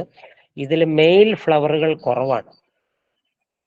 അപ്പൊ പോളിനേഷൻ നടക്കാനുള്ള ഒരു പ്രശ്നങ്ങളുണ്ട് അവിടെ. അപ്പൊ ഇത് അടുത്തടുത്ത് പല ചെടികൾ വെച്ചാൽ മാത്രമേ നമുക്ക് ആവശ്യത്തിന് പഴങ്ങൾ കിട്ടുകയുള്ളൂ. ഒരു ചെടി നിൽക്കുന്നവർക്കും പഴങ്ങൾ കിട്ടും, പക്ഷെ വളരെ കുറവായിരിക്കും. ഒരു ചെടി വെച്ചിട്ട് ധാരാളം പൂക്കുന്നുണ്ട്, ഇതുവരെ ഒരു പഴം പോലും കിട്ടിയില്ല എന്ന് പറയുന്ന ആളുകളെ ഞാൻ കണ്ടിട്ടുണ്ട്. എനിക്ക് 12 ചെടികളുണ്ട്. ധാരാളം പഴം കിട്ടുന്നുണ്ട്. ഇന്ന് 7 കിലോ പഴം പറിച്ചു. ഓഫ് സീസണാണ്. 7 കിലോ ഇന്ന് പറിച്ചു. 1 കിലോയ്ക്ക് 200 രൂപയ്ക്കാണ് സെയിൽ നടക്കുന്നത്. 200 രൂപയ്ക്ക്. ഇത് കണ്ടാൽ അതുപോലെ ആകർഷകമാണ് ഈ പഴം. വളരെ രസകരമാണ് ഇത് കാണാനായിട്ട്. ആപ്പിളിനേക്കാളും ഭംഗിയാണ്. നല്ല ഷേപ്പാണ്. നല്ല ഉരുണ്ട ഗോളം പോലെ.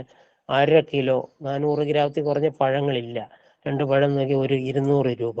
അപ്പോൾ ഇത് ഷേക്ക് കടകളിലും ജ്യൂസ് കടകളിലൊക്കെ ഇപ്പം ഈ തൊടുപുഴ കോട്ടയം മേഖലകളിലൊക്കെ ഇത് കിട്ടും. ഇത് വയ്ക്കാൻ ഉദ്ദേശിക്കുന്നവർ ഇതിൻ്റെ ബഡ് തൈ വയ്ക്കേണ്ട കാര്യമില്ല. ഞാൻ പ്രത്യേകം പറയാം, ഇതിൻ്റെ ബഡ് തൈ ആവശ്യമില്ല.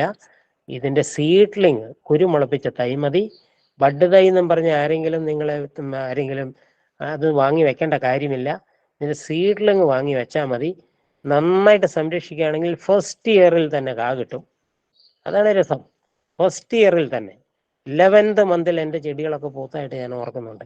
11th മന്തിൽ, അതായത് ഫസ്റ്റ് ഇയറിൽ തന്നെ സീഡ്ലിങ് വെച്ചാൽ, ഇതിൻ്റെ ബഡ് തൈ വാങ്ങി നമ്മൾ രൂപ കളയേണ്ട ഒരു ആവശ്യവുമില്ല. ഇതിന് സീഡ്ലിങ് കുരുമുളപ്പിച്ച തൈ വാങ്ങി ആരോഗ്യമുള്ള തൈ വെച്ചാൽ 12 മന്തിൽ തന്നെ നമുക്ക് ഫ്രൂട്ട് പറിക്കാൻ പറ്റും. ഫ്രൂട്ട് നമുക്ക് ചെറുതായിട്ട് പ്രോസസ്സ് ചെയ്താൽ നമുക്ക് നല്ല ഡ്രിങ്കായിട്ട് മാറ്റാം. ഫ്രൂട്ട് അങ്ങനെ തന്നെ കഴിക്കുമ്പോൾ എല്ലാവർക്കും ഇഷ്ടപ്പെടുന്നില്ല. കേരളത്തിലെ കാലാവസ്ഥയ്ക്ക് അനുയോജ്യമാണ്. ഗ്ലൈസിമിക് ഇൻഡെക്സ് വളരെ കുറവാണ്. കലോറി മൂല്യം വളരെ കുറവാണ്. അതുകൊണ്ട് ഈ ഷുഗർ പോലെയുള്ള പ്രശ്നങ്ങളുള്ളവർക്കും ഇത് കഴിക്കാം. സോഡിയം പൊട്ടാസ്യം പോലെയുള്ള ധാതുക്കൾ ധാരാളം ഉള്ളത് കൊണ്ട് ഇത് എല്ലാവർക്കും ഗുണം ചെയ്യുമെന്നൊക്കെയാണ് നമുക്ക് പൊതുവെയുള്ള ഒരു മതിപ്പ്. അങ്ങനെയാണ്. പക്ഷെ നമ്മൾക്ക് ഇങ്ങനെ ഒരു പ്രശ്നമുണ്ട്. ഒരു തിന്നുമ്പോൾ നമുക്ക് ഒരു രുചി കുറഞ്ഞ പഴം എന്നുള്ള ഒരു അഭിപ്രായം ഉണ്ട് എന്ന് മാത്രം. വളരെ രസകരമാണ്. നമ്മുടെ വീടിൻ്റെ പരിസരമൊക്കെ 2-3 ചെടി വെച്ചാൽ അലങ്കാര ചെടിയായിട്ടും ഫ്രൂട്ടിന് നമുക്ക് വെച്ച് പിടിപ്പിക്കാൻ ധൈര്യമായിട്ട് വയ്ക്കാവുന്ന ഒരു ചെടിയാണ് ഈ അബിയു. കേരളത്തിൽ അത് ധാരാളം വെച്ച് ഇപ്പോൾ കൃഷി ചെയ്യുന്ന ഒരു പ്രവണതയുണ്ട്. അടുത്തത് ഇവിടെ ഈ പ്രചരിപ്പിക്കുന്ന ഇവിടെ നഴ്സറികളിലൊക്കെ ചെല്ലുമ്പോൾ നമുക്ക് സൗത്ത് അമേരിക്കൻ ഒരു ഫ്രൂട്ടാണ് എന്ന് പറയുന്നത്. ബ്രസീൽ പോലെയുള്ള ഗോട്ടിമാല പോലെയുള്ള സ്ഥലങ്ങളിൽ നിന്നും വരുന്ന ബറാബ എന്ന് പറയുന്ന ഒരു ചെടി ഇവിടെ നമ്മൾ നഴ്സറികളിലെല്ലാം വൻ വിലയ്ക്ക് വിൽക്കുന്നതായിട്ട് ഞാൻ കണ്ടിട്ടുണ്ട്. ഈ പ്ലാറ്റ്ഫോമിൽ ബറാബ കുഴിച്ച് വെച്ചിട്ട് അതിൻ്റെ കായ പറിക്കുന്ന ആരെങ്കിലും ഉണ്ടെങ്കിൽ റിയാക്ഷനിലൊന്ന് പറഞ്ഞാൽ മതി. നിലവിൽ ഒന്നിനും കൊള്ളില്ലാത്തൊരു സാധനമാണ്. വളരെ നമ്മളെ പ്രലോഭിപ്പിച്ച് നഴ്സറികളിൽ നിന്നും നമുക്കിത് തന്നുവിടും. ഇതിവിടെ കായ്ക്കുകയും ചെയ്യും, നിറച്ച് കായ്ക്കുകയും ചെയ്യും. ഈ പറഞ്ഞ പ്രശ്നങ്ങളൊന്നുമില്ല. ഒരെണ്ണം വെച്ചാൽ തന്നെ കുടംപുളിയുടെ ഇനത്തിൽപ്പെട്ട ഈ ഗാർസീനിയയിൽപ്പെട്ട ഒരു സാധനം തന്നെയാണ്. അത് പൊളിച്ചിട്ട് ഇത് കഴിക്കാൻ നിവൃത്തിയില്ല. വളരെ ഇത് ആകർഷകമായ ഗുണങ്ങളുണ്ടെന്നൊക്കെ പറഞ്ഞ് നമുക്ക് തന്നുവിടും നല്ല വിലയ്ക്ക്. അത് നമുക്ക് ബറാബ എന്ന് പറയുന്ന ഒരു ചെടി നമുക്ക് ഇപ്പം അതിൻ്റെ മധുരമുള്ള വെറൈറ്റി എന്നൊക്കെ പറഞ്ഞ് ഇങ്ങനെ നഴ്സറിക്കാർ വിൽക്കുന്നുണ്ടെന്നൊക്കെ കേട്ടു. ബറാബയാണോ അത് പുളിയായിരിക്കും. നമ്മുടെ വീട്ടിൽ നിന്നും നമുക്ക് ഇവിടെ ഒരു മാർക്കറ്റ് പോലും ഇല്ല അതിന്. ഒരു മാർക്കറ്റ് നമുക്ക് ഒരിടത്ത് ബറാബ എന്ന് പറയുന്ന ചെടിയുടെ പഴമെന്നും പറഞ്ഞ് നമുക്ക് കണ്ടെത്താൻ പറ്റുകയും. മറ്റൊരു ചെടിയാണ് നമ്മൾ ഈ ജെബൂട്ടിക്കാബ എന്ന് പറയുന്ന ഒരു ചെടി പല നഴ്സറികളിലും വ്യാപകമായിട്ട് വിൽക്കുന്നുണ്ട്. മരമുന്തിരി എന്നാണ് പറയുന്നത്. അതായത് മരം പോലെ ആ മരം വളരുകയും അതിൻ്റെ തടികളിൽ ഇങ്ങനെ ധാരാളം കായകൾ, ഇങ്ങനെ കറുത്ത മുന്തിരിങ്ങ പോലെയുള്ള കായകൾ ഇങ്ങനെ കിടക്കുന്ന പടങ്ങൾ വെച്ചാണ് ഇതിൻ്റെ. ഞാനിവിടെ ഈ പരിസരത്ത് ഞാൻ ഒത്തിരി പേര് വാങ്ങി വെച്ചതായിട്ട് എനിക്കറിയാം. 800 രൂപ കൊടുത്ത് ഒരു തൈ ഞാനും വാങ്ങി. നിങ്ങൾ ശ്രദ്ധിക്കണം, 800 റുപ്പീസ് ഇത് വാങ്ങി വെച്ചു. ഇത് വളരെ സ്ലോ ഗ്രോത്ത് ആണ്. ഇതുവരെ അതൊരു ഫലം തരുന്ന തരത്തിലേക്ക് അത് ഇതുവരെ ഇത് വളർന്നിട്ടില്ല. അങ്ങനെ ഒരു സാധനം ഇവിടെ കായ്ച്ച് ഞാനും ഇത് കണ്ടിട്ടില്ല. ഞാനൊന്ന് ഒരു മിനിറ്റ് നേരത്തേനെ ഒന്ന് ഹോൾഡ് ചെയ്യാണ്. എനിക്കൊരു അർജന്റ് ടെലിഫോൺ കോളുണ്ട്, അത് ഞാൻ കണ്ടിന്യൂ ചെയ്തോളാം. കണ്ടിന്യൂ ചെയ്യാം. എനിക്കൊരു എമർജൻസി കോളായിരുന്നു. അതാണ് ഞാൻ ഈ ജെബൂട്ടിക്കാബ നിങ്ങൾക്ക് ഈ പ്ലാറ്റ്ഫോമിൽ ആരെങ്കിലും ഉണ്ടെങ്കിൽ അത് കാഴ്ച കണ്ടിട്ടുണ്ടെങ്കിൽ നിങ്ങൾക്ക് അത് പറയാം. പക്ഷേ അതിൻ്റെ ചിത്രങ്ങളൊക്കെ വളരെ ആകർഷകമാണ്. എനിക്കത് ഇതുവരെ കാഴ്ച കാണാനോ അങ്ങനെ ഒരു സംഭവം എനിക്ക് സാധിച്ചിട്ടില്ല. ഇതിൽ ഒരു മരം ഞാൻ വളർത്തിക്കൊണ്ട് വരുന്നുണ്ട്. അത് 4-5 വർഷമായി. അത് ഇതുവരെ ഒരു 2 അടി പൊക്കത്തിൽ എത്തിയതേ ഉള്ളൂ. വലിയ വിലയാണ് അതിന് നഴ്സറികളിൽ വാങ്ങുന്നത്. അടുത്തതൊന്ന് സാന്തോൾ ആണ്. സാന്തോൾ വ്യാപകമായിട്ട് ഇത് വിറ്റഴിക്കപ്പെടുന്നുണ്ട്. ഇതും ഒരു സൗത്ത് അമേരിക്കൻ ഒരു ഫ്രൂട്ടാണ്. നിവൃത്തിയുണ്ടെങ്കിൽ നമ്മുടെ പറമ്പിൽ വാങ്ങി വെക്കരുത് എന്ന ഒരു ഉപദേശമാണ് എനിക്ക് തരാനുള്ളത്. യാതൊരുവിധ ഫ്രൂട്ട് വാല്യൂ ഇല്ലാത്തൊരു സാധനമാണ്. വളരെ ആസിഡിക് കണ്ടന്റുള്ള ഫ്രൂട്ടാണ്. ഇത് മരം പോലെ വലിയ വടവൃക്ഷം പോലെ വളർന്ന് കണ്ടമാനം കായ്കൾ കായ്ക്കും, ഇഷ്ടം പോലെ കായ്ക്കും. ഒരു മനുഷ്യൻ ഈ സാധനം ഇത് ഉപയോഗിക്കുന്നില്ല ഇവിടെ ഒരിടത്തും. വെറുതെ വീഡിയോ നോക്കിയോ?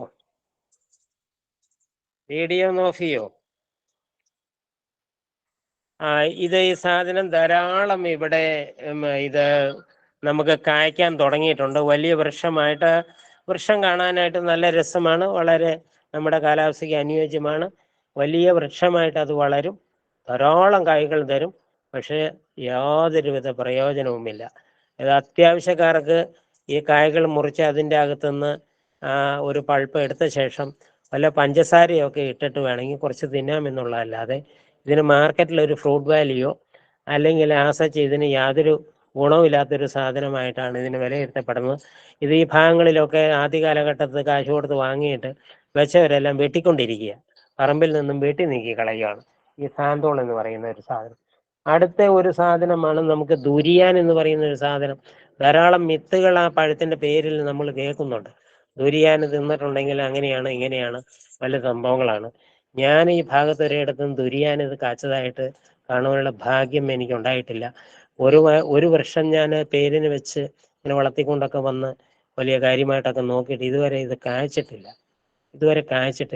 ഇതിന്റെ ഫലം തിന്നാൻ. പക്ഷെ മലേഷ്യയിലും മറ്റും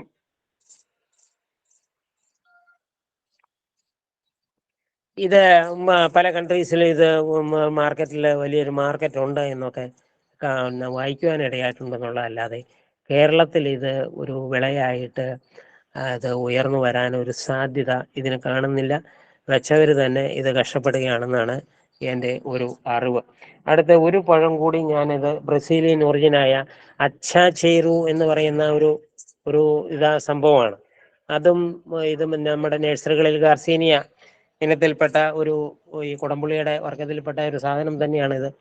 ഈ ഒരു വൃക്ഷവും ധാരാളം വലിയ വിലയ്ക്ക് ഇവിടെ ഇത് വിറ്റഴിക്കപ്പെടുന്നുണ്ട്. ഇത് അച്ചാച്ചേറു എന്ന് പറയുന്ന ഒരു പഴവും വലിയൊരു ആകർഷക ഒരു ഫ്രൂട്ട് വാല്യൂ അല്ലെങ്കിൽ മാർക്കറ്റ് വാല്യൂ അല്ലെങ്കിൽ നമുക്ക് റെക്കമെൻഡ് ചെയ്യാൻ പറ്റുന്ന ഒരു പഴമായിട്ട് എനിക്ക് ഇതുവരെ ബോധ്യമായിട്ടില്ല. അങ്ങനെ ഞാൻ 10 പഴങ്ങളെ കുറിച്ചാണ് പറയാൻ പോവുകയാണെങ്കിൽ ഇനിയും ധാരാളം പഴങ്ങളുണ്ട് നമ്മൾ വഞ്ചിക്കപ്പെടുന്ന. നമ്മൾ ഇത് വാങ്ങി അതിൽ ഒരെണ്ണമാണ് നമ്മൾ സ്വീറ്റ് പീനട്ട് എന്ന് പറയുന്ന ഒരു സാധനം. നമുക്ക് നഴ്സറികളിൽ 200 രൂപയ്ക്ക് 250 രൂപയ്ക്ക് യൂസ്ലെസ് സാധനം ഇങ്ങനെ വിറ്റഴിക്കുന്നുണ്ട്. നമ്മൾ കൊണ്ടുവച്ചിട്ടുണ്ടെങ്കിൽ കാട് പോലെ വളരുകയും ധാരാളം കായ്കൾ കായ്ക്കുകയും ചെയ്യും. ഈ കായ്ച്ചു കിടക്കുന്നത് കണ്ടിട്ടുണ്ടെങ്കിൽ അതിമനോഹരമായിട്ട് നെട്ടുകൾ ഇങ്ങനെ കായ്ച്ചു കിടക്കും. പക്ഷെ യാതൊരു പ്രയോജനമില്ല. വെച്ചവനല്ല ഇത് വെട്ടിക്കളയുകയാണ്. അങ്ങനെ ഈ പല കൺട്രീസിൽ നിന്നും ഇങ്ങനെ ഇറക്കുമതി ചെയ്ത് ഞാൻ ഈ പറഞ്ഞ ഒരു ക്ലാസ്സിൽപ്പെട്ട ധാരാളം പഴച്ചെടികൾ ഇന്ന് കേരളത്തിൽ വിറ്റഴിക്കപ്പെടുന്നുണ്ട്. അപ്പോൾ അതിൽ ഞാൻ ഈ പറയുന്ന ഈ ചെടിക്കെല്ലാം ഒരു അധിനിവേശ സ്വഭാവമുണ്ട്. ഞാൻ ഈ പറയുന്ന സൗത്ത് ഈസ്റ്റ് ഏഷ്യൻ കൺട്രികളിൽ നിന്നാണ് ഇത് കൂടുതലും വന്നത്. സൗത്ത് ഈസ്റ്റ് ഏഷ്യൻ കൺട്രികളുടെ കാലാവസ്ഥയും അവിടുത്തെ മണ്ണിൻ്റെ ഒരു സ്വഭാവവും കേരളത്തിലെ മണ്ണിൻ്റെ സ്വഭാവവും തമ്മിൽ ധാരാളം ബന്ധങ്ങളുണ്ട്. നമുക്കറിയാം ബ്രസീലിൽ ജനിച്ച റബ്ബർ സൗത്ത് ഈസ്റ്റ് ഏഷ്യൻ കൺട്രീസിൽ വളരെ വ്യാപകമായിട്ട് കൃഷി ചെയ്യപ്പെടുന്നു, ഇന്നും കൃഷി ചെയ്യപ്പെട്ടുകൊണ്ടിരിക്കുകയാണ്. മലേഷ്യ, ഇന്തോനേഷ്യ, തായ്ലൻഡ്, ഫിലിപ്പൈൻസ് ഇങ്ങനെയുള്ള കൺട്രികളിലെല്ലാം ഇത് ധാരാളം ഇത് കൃഷി ചെയ്യുന്നുണ്ട്. അപ്പം ആ ഒരു റബ്ബർ പോകുന്ന വഴിയെയാണ് ഈ സാധനം ഇങ്ങനെ സഞ്ചരിച്ച് നമ്മുടെ കേരളത്തിലും എത്തിയിരിക്കുന്നത്. ഇവിടെയെല്ലാം നമുക്ക് ഈ റംബുട്ടാൻ പോലെയുള്ളതെല്ലാം നമുക്ക് നല്ല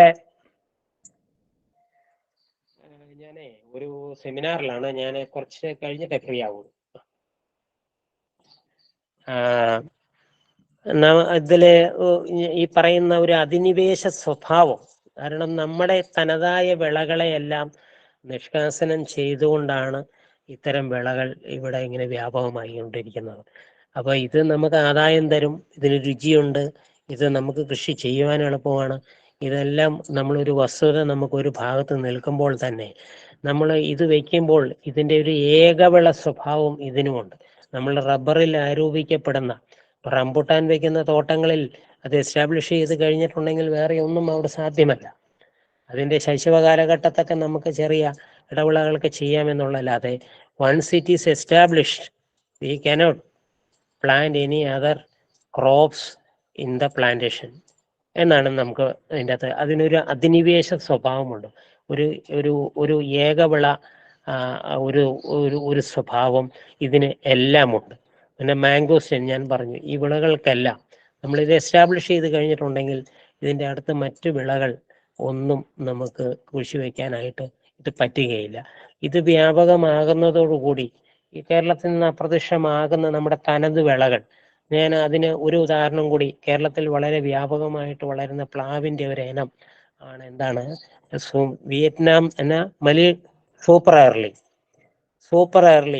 സൂപ്പർ എയർലി എന്ന് പറയുന്ന ഒരു പ്ലാവ് വളരെ വ്യാപകമായിട്ട് നമ്മുടെ കേരളത്തിൽ വ്യാപിക്കുകയാണ്. ഒരു പക്ഷേ കോടിക്കണക്കിന് തൈകൾ ഇന്ന് കേരളത്തിൽ അത് കൃഷി ചെയ്യുന്നുണ്ട്. ശരിയാണ്, അത് പെട്ടെന്ന് കായ്ക്കും, വർഷത്തിൽ 2-3 തവണ അത് കായ്ഫലം തരും, ഇതെല്ലാം നമുക്ക് ശരിയാണ്.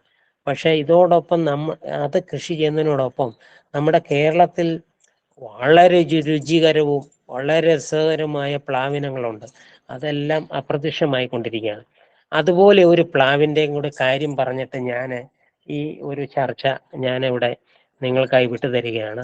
അതിലൊരു പ്ലാവ്, അതായത് ഇന്ത്യൻ ഹോർട്ടിക്കൾച്ചർ മിഷൻ ബാംഗ്ലൂര്, അതായത് കർണാടകത്തിലെ തുങ്കൂര് ഒരു സ്ഥലത്ത് ഒരു പ്ലാവിനെ അവർ കണ്ടെത്തി.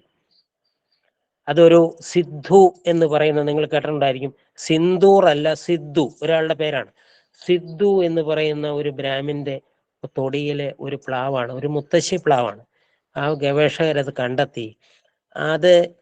അതിന്റെ മൂല്യം നിർണയിച്ചു. മൂല്യം നിർണയിച്ചിട്ട് അവരുടെ കണ്ടെത്തൽ എന്താണെന്ന് വെച്ചാൽ, ഇന്ത്യയിൽ ഇത്രയും ന്യൂട്രീഷണൽ വാല്യൂ ഉള്ള ഒരു പ്ലാവിനം ഇല്ല എന്നാണ് കണ്ടെത്തൽ. അവരതിന് പേറ്റന്റ് എടുത്തു. ഇത്രയും ന്യൂട്രീഷണൽ വാല്യൂ ഉള്ള ഒരു പ്ലാവിനം ഇന്ത്യയിൽ ഇല്ലത്രേ. പേറ്റന്റ് എടുത്തു. അതിന്റെ തൈകൾ ഉൽപ്പാദിപ്പിച്ച് ഇതിന്റെ ഉടമസ്ഥനുമായിട്ട് എഗ്രിമെന്റ് വെച്ച് പേറ്റന്റ് അവകാശം അദ്ദേഹത്തിനും കൊടുത്ത് ഈ സിദ്ധു വരിക്ക എന്ന് പറയുന്ന ഒരു പ്ലാവ് അവർ പ്രചരിപ്പിക്കുകയാണ്. നമ്മൾ ബാംഗ്ലൂർ വഴിയൊക്കെ തുങ്കൂർ വഴിയൊക്കെ പോവുകയാണെങ്കിൽ അവർക്ക് ഈ പ്ലാവ് നേരിട്ട് കാണുവാനും വളരെ വ്യാപകമായിട്ട് ഇന്ത്യൻ ഹോർട്ടിക്കൾച്ചർ മിഷൻ ഈ തൈ ഉൽപ്പാദിപ്പിച്ച് ഇത് വിറ്റഴിക്കുന്നതായിട്ട് നമുക്ക് കാണാൻ പറ്റും. നിസ്സാര വിലയ്ക്ക് അവർ കൊടുക്കുന്നത്. ഒരു തൈക്ക് അങ്ങോട്ട് 100 രൂപയോ ഏതാണ്ട് 60 രൂപയൊക്കെയാണ് അവർ വിറ്റഴിക്കുന്നത്. ലക്ഷക്കണക്കിന് തൈ ഉണ്ടാക്കിയാണ്. അതായത് ഇന്ത്യയിൽ ഏറ്റവും കൂടുതൽ, അതായത് ഇന്ത്യയുടെ തനത് പ്ലാവാണ്, ഏറ്റവും ന്യൂട്രീഷണൽ വാല്യൂ ഉള്ള പ്ലാവ് എന്ന് അവർ കണ്ടെത്തി പേറ്റന്റ് എടുത്തിരിക്കുകയാണ്. അപ്പോൾ നമ്മൾ ഈ വിയറ്റ്നാം സൂപ്പർ എയർലി അങ്ങനെയുള്ള ചില വളരെ കുറഞ്ഞ കാലമേ അത് ഫലം തരികയുള്ളൂ. പെട്ടെന്ന് തന്നെ അത് പെട്ടെന്ന് തന്നെ ഇല്ലാതാകും. അതിന് ഈ പെട്ടെന്ന് കായ്ക്കുന്നു, നമ്മൾക്ക് ഈ ചക്ക പറിക്കാനായിട്ട് നമുക്ക് ബുദ്ധിമുട്ടുണ്ട്. മറ്റേ വലിയ പ്ലാവുകളാണെങ്കിൽ ഇതാണെങ്കിൽ നിലത്ത് നിന്ന് പറിക്കാം. അങ്ങനെയുള്ള ഗുണങ്ങൾ ഉണ്ട് എന്ന് അതിനെ കണ്ടില്ല എന്ന് നടിക്കുകയല്ല. പക്ഷേ ഒരു പേഴ്സണൽ ആയിട്ടുള്ള ഒരു ഒപ്പീനിയൻ ഞാൻ പറയുകയാണെങ്കിൽ, രുചി ഒട്ടുമില്ലാത്ത, കാര്യമായ രുചിയൊന്നുമില്ലാത്ത ഒരു പ്ലാവിനുമാണ് വിയറ്റ്നാം സൂപ്പർ എയർലി. അതിനെയൊക്കെ കവിച്ചു വയ്ക്കുന്ന നമ്മുടെ നാടൻ ഇനങ്ങളെല്ലാം ഇല്ലാതായിക്കൊണ്ടിരിക്കുകയാണ്. അപ്പൊ ഇല്ലാതായിക്കൊണ്ട് ഇതിന്റെ ചില സ്വഭാവ വിശേഷങ്ങൾ മൂലം ഇത് നമ്മുടെ തനത് വിളകളെ ഇല്ലാതാക്കിക്കൊണ്ട് കേരളത്തിൽ ഒരു അധിനിവേശ സ്വഭാവത്തോടുകൂടി ഇങ്ങനെ വ്യാപകമായിട്ട് കൃഷി ചെയ്യപ്പെട്ടുകൊണ്ടിരിക്കുകയാണെന്നുള്ളൊരു വസ്തുത കൂടി നിങ്ങളുടെ മുന്നിൽ വയ്ക്കുകയാണ്. പ്ലാവ് വയ്ക്കാനായിട്ട് എൻ്റെ പേഴ്സണലായിട്ടൊരു ഒപ്പീനിയൻ കൂടി ഞാൻ പറയാം. ഒരു പ്ലാൻ തൈ വയ്ക്കാൻ അവനവൻ്റെ മുറ്റത്ത് വയ്ക്കാൻ നിങ്ങൾക്ക് ആർക്കും ഉദ്ദേശമുണ്ടെങ്കിൽ സിദ്ധു വരിക്കപ്ലാവ് എവിടെയെങ്കിലും ഒറിജിനൽ കിട്ടുമോ എന്ന് നോക്കി ഒരു തൈ വെച്ച് പിടിപ്പിക്കുക. അല്ലാതെ വിയറ്റ്നാം സൂപ്പർ എയർലി വെച്ചുകൊണ്ടോ അല്ലെങ്കിൽ ഈ ധാരാളം J33 അല്ലെങ്കിൽ അങ്ങനെ ഡാങ് സൂര്യ എന്നൊക്കെ പറഞ്ഞ ഒരുപാട് പേരിൽ ഈ സാധനങ്ങൾ ഇപ്പോൾ വൻ വിലയ്ക്ക് ഇവിടെ വിറ്റഴിക്കുന്നുണ്ട്. അതിൻ്റെ ഒന്നും പുറകെ പോകാതെ നമ്മൾ കൃഷിയോട് താല്പര്യമുള്ളവരൊക്കെ നമ്മുടെ ഇന്ത്യൻ ഇനങ്ങൾ അല്ലെങ്കിൽ കേരളത്തിലെ തനതായ നമ്മുടെ തേൻവരിക്ക പോലെയുള്ള സാധനങ്ങളൊക്കെ നമുക്ക് നല്ല അടിപൊളി സാധനങ്ങളുണ്ട്. അതുകൂടി നമ്മൾ വെച്ച് പിടിപ്പിക്കാനുള്ള ഒരു താല്പര്യം കാണിക്കണം എന്നുകൂടി പറഞ്ഞുകൊണ്ട് ഞാൻ നിങ്ങളുടെ അഭിപ്രായങ്ങൾക്കും സംശയങ്ങൾക്കും ആശയ വിനിമയത്തിനുമായിട്ട് ഞാൻ ടൈം നിങ്ങൾക്ക് തരികയാണ്.